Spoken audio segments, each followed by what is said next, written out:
ఏమయ్యా చంద్రబాబు నాయుడు ఎన్నికలకు ముందు నీతులు చెప్పినావు ఇప్పుడు నువ్వు చేస్తున్నది ఏంది ఏపీని బీహార్ చేస్తావా ఇట్లయితే ఎవడన్నా పెట్టుబడులు పెడతాడా వాట్ ఇస్ దిస్ నాన్సెన్స్ అని మస్తు గరమైండు కేపాల్ గంటల డెడ్ లైన్ కూడా ఇచ్చిండు నమస్తే కాకా టీడీపీ జనసేనలు ఏం చేస్తున్నారో చూసిర్రా చంద్రబాబు నాయుడు గారు మన రాష్ట్రం ఏమవుతుంది టీడీపీ జనసేన కార్యకర్తలు రెచ్చిపోయి వైసీపీ వాళ్ళ మీద దాడులు చేస్తున్నారు ఈ వయసులో కూడా మీరు టీడీపీ కార్యకర్తలకు బుద్ధి చెప్పలేరా ఆయన ఏ సపోర్ట్ చేస్తలేడు దాంతోని కార్యకర్తలు ఇంకింత రెచ్చిపోతున్నారు మీరు ఎలా గెలిచారో ఎలా ఈవీఎంలు ట్యాంపర్ చేయించారో అని మీకు తెలుసు నాకు తెలుసు అవునా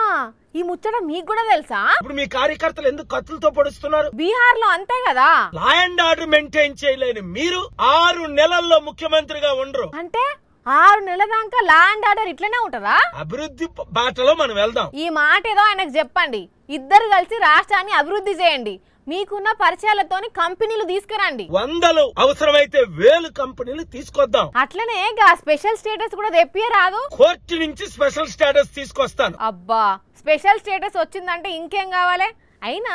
పెట్టుబడులు వస్తాయా అని నా డౌట్ ఇలాగ కొట్టుకు చంపుకుంటే ఎవడైనా వస్తాడా వైసీపీ వాళ్ళే రెచ్చగొడుతున్నారని అంటున్నాడు ఆయన చంద్రబాబు నాయుడు గారు 48 గంటల్లో ఇంకొక ఘటన జరిగిందా నేను కోర్టుకెళ్లి యువర్ ఆల్ అన్ఫిట్ అని ఫైట్ చేస్తాను బీ కేర్ఫుల్ కోర్టుల పని కాకపోతే ఏం చేస్తారు ఆ తర్వాత దేవుడి కోర్టుకి వెళ్తాను మీరు ఏ కోర్టుకు పోయినా వాళ్ళు దాడులు ఆపరు ఇంత నీచమైన స్థితికి మీ కార్యకర్తలు మీ పిల్లలు దిగజారిపోయారంటే